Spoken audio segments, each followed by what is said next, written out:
Aujourd'hui, c'est dans le cadre de la 16e édition de la Fête de la Nature.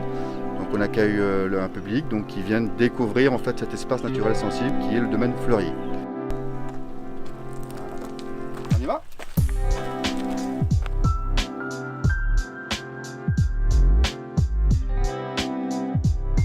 Le remarquable sur ce site, c'est des espèces endémiques, caractéristiques. Certaines sont protégées. Donc, ici, on peut voir comme espèce classique de ce type de forêt, donc forêt semi-sèche. On peut voir le benjoin, le grand natre, le petit natre, le bois d'arnette, le bois d'olive blanc. Donc il y a un cortège floristique on va dire assez vaste.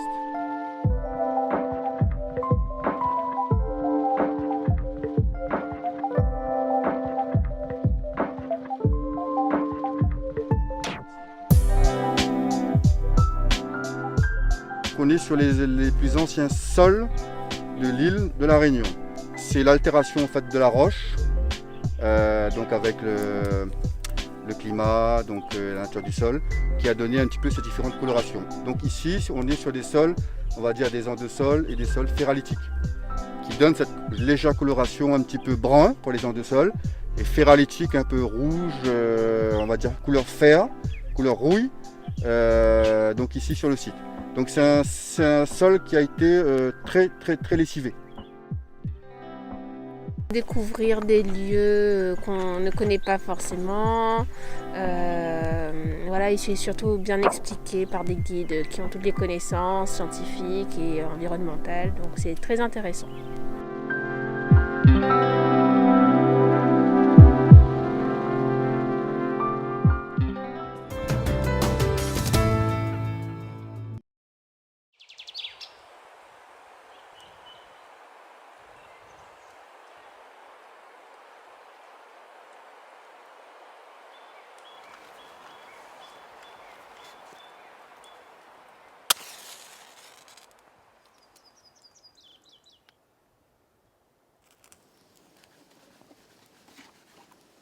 Allez, bonne journée mon Catherine.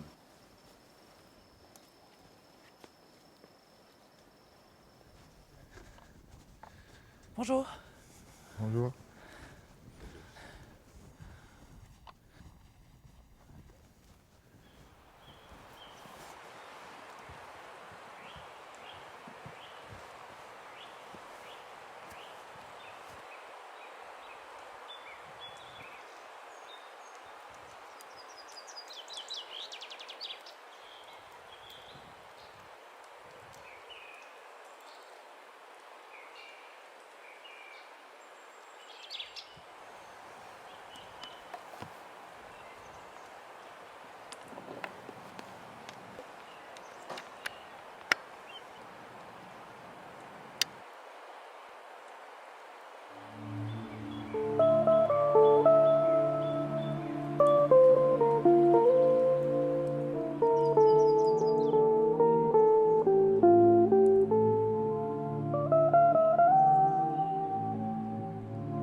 Une ambiance cérémoniale dans l'hémicycle du département pour 6 collèges volontaires qui travaillent sur les questions de l'esclavage 173 ans après son abolition. Pendant la présentation du musée de Villèle ou encore des archives départementales, les partenaires de ce projet annuel, les enfants sont concentrés sur les nouvelles informations qui alimentent leur méthode. On a fait un arbre généalogique, on est parti sur des sites, on est parti voir nos familles pour savoir d'où on vient, qui étaient nos arrière-grands-parents, nos ancêtres. C'était très important. Je viens d'Angleterre, de Portugal, de Madagascar. J'ai beaucoup d'origines de plein de pays. Et tes parents, ils connaissaient tout ça? Non, même ils étaient très surpris. Début d'année, donc on a parlé de l'histoire de la Réunion, de l'esclavage. On a visité le musée de Villèle. Donc ça nous a permis de nous sensibiliser et d'apprendre plus de choses sur notre histoire. Depuis 2013, des collèges s'investissent dans cette action départementale qui vise à faire grandir nos jeunes avec leur histoire. Comme le département le fait systématiquement à chaque grand rendez-vous autour de la question de l'esclavage, d'associer les mamailles sur quelle est leur perception aujourd'hui de cette loi, comment ils le vivent au quotidien et comment nous, qui sommes tous héritiers d'une histoire commune, eh bien, nous avons cette perception plurielle de la question de l'esclavage et la notion de crime contre l'humanité. Objectif de cette étape, comprendre l'importance de la loi Taubira qui reconnaît la traite de l'esclavage comme crime contre l'humanité. Pour cela, un historien guide leurs pas ce jour du 10 mai. Je pense que, quel que soit le sujet, à partir du moment où on donne du sens, les élèves s'y impliquent. Et ce que je trouve intéressant là, dans le projet du département, c'est que ça permet de donner du sens à ce que l'on fait dans le cadre de la classe. La musique, qui fait partie de l'histoire, résonne dans l'hémicycle.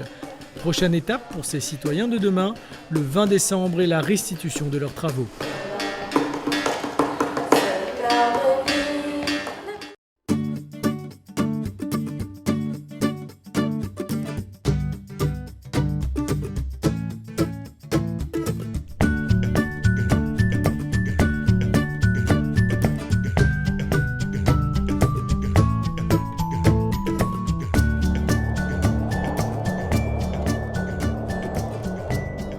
L'Ayapana triplinervis est une plante exotique introduite dans l'archipel des Mascareignes à la fin du XVIIIe siècle. Originaire d'Amazonie, les Indiens l'utilisaient pour la cicatrisation des morsures de serpents. À La Réunion, on connaît plus cette plante miracle pour ses multiples vertus calmantes. L'Ayapana est une petite plante qu'elle est très connue, très appréciée. Dans presque tout jardin créole, mais pense à un pied d'Ayapana. Le monde apprécie ça. Pour ses vertus digestives, c'est-à-dire après bien manger, on a un petit ballonnement, un problème de digestion, tout de suite la tisane d'Ayapana. Et l'Ayapana est facile à reconnaître. Quand on prend un petit feuille d'Ayapana, on en a 3 nervures là, c'est pour ça qu'ils appellent ça tripinervis, Ayapana tripinervis. 3 nervures, 1, 2, 3. À ne pas confondre avec le gros Ayapana que les plantés à l'entrée des cours, que les toxiques de mon utilisent en bain. Moi, manger un petit peu, peut-être un petit excès, des affaires comme ça, et mais ça, on a un petit problème de digestion. Carrément, m'y mâche la feuille comme ça, et incroyable. En 5 minutes, le problème est réglé. Bon. On n'a pas besoin bon peu, 3 petites feuilles d'Ayapana pour 3/4 litre, 1 litre de l'eau, en infusion.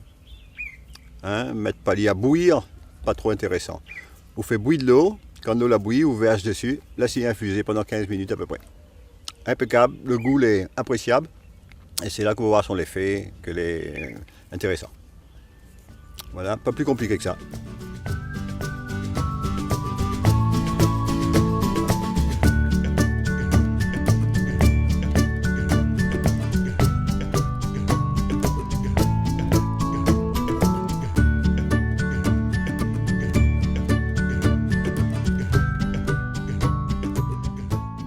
Infusion d'Ayapana et d'anis, nous allons bien manger là et nous allons boire ça juste après pour bien digérer. Voilà, la petite tisane Ayapana et anis bien mélangée là. On peut rajouter un petit peu de marjolaine dedans, il ne fera pas de mal. Voilà, Nous avons 5-6 personnes là. Voilà la dose pour 5-6 personnes. Nous allons mettre ça dans un petit récipient là, pour verser là-dessus de l'eau que la bouillie. De l'eau chaude.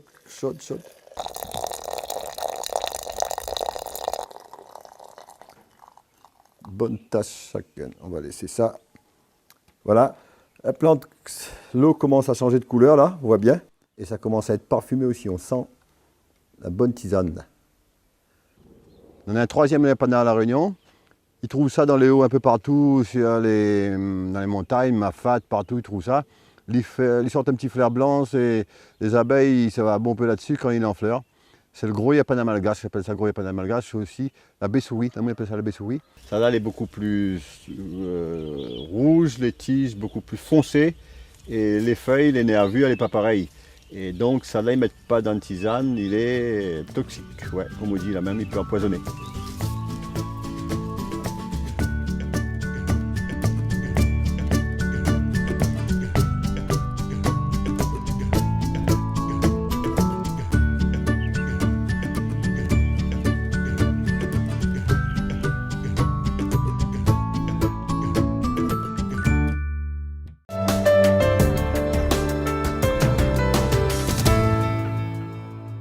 Au mois de mai, ces allées situées à l'arrière de la mairie de Brapanon sont généralement pleines.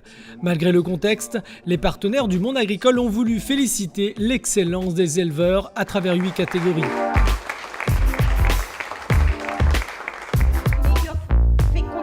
On va appeler Madame Azor Bernadette. 13 prix ont été remis et pour ces éleveurs mobilisés à tous les instants, ça compte.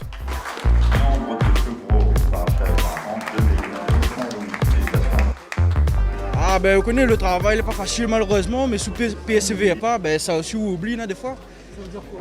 Ah ben il faut travailler tous les jours, lundi au dimanche, point de jour, point de semaine, pas rien.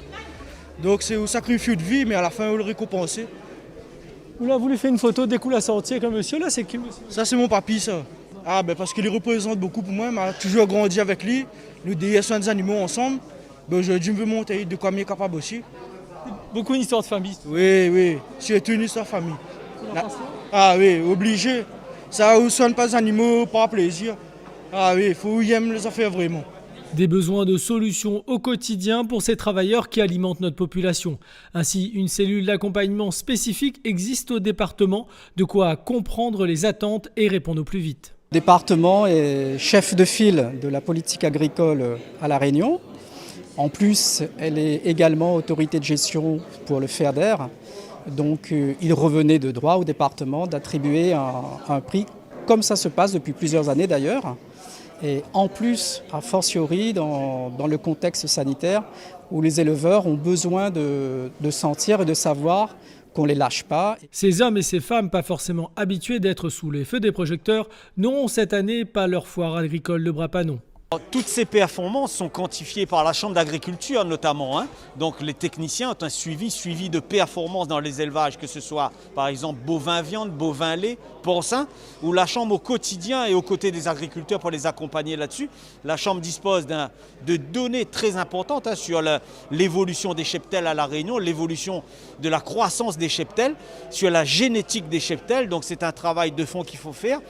Ce travail permet demain de nous prémunir à de nouvelles catastrophes sanitaires dans le monde animal, mais aussi d'avoir une traçabilité irréprochable de ce qui est mis dans l'assiette du consommateur réunionnais. Les mains pleines et le sourire aux lèvres parce que la vie continue, il faut vite rentrer au champ pour s'occuper du bétail.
faut dire que la plupart des gens de la rivière, ils passent par la 3 pour aller sur la côte, quoi.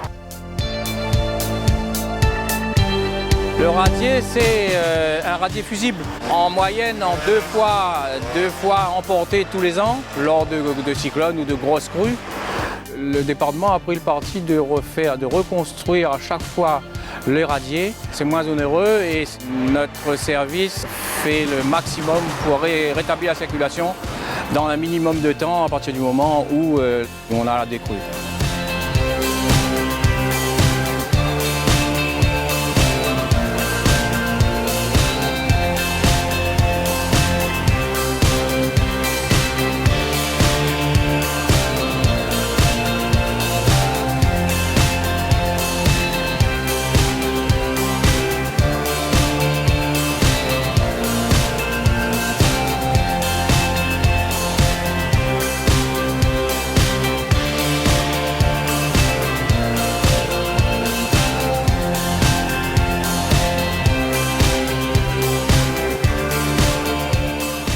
C'est le pont de Bras-de-la-Plaine qui dessert l'entre-deux, qui a été construit et qui permet le passage de véhicules lourds sur la commune de l'entre-deux, sachant que le pont métallique est limité à 20 tonnes. Un camion qui a tapé dans une poutre et puis qui a fait effondrer le pont. Au lieu de reconstruire l'ouvrage, il a été décidé de refaire l'ouvrage sur le bras de la Plaine plus haut et où on a pu enlever la limitation de tonnage pour monter sur l'entre-deux.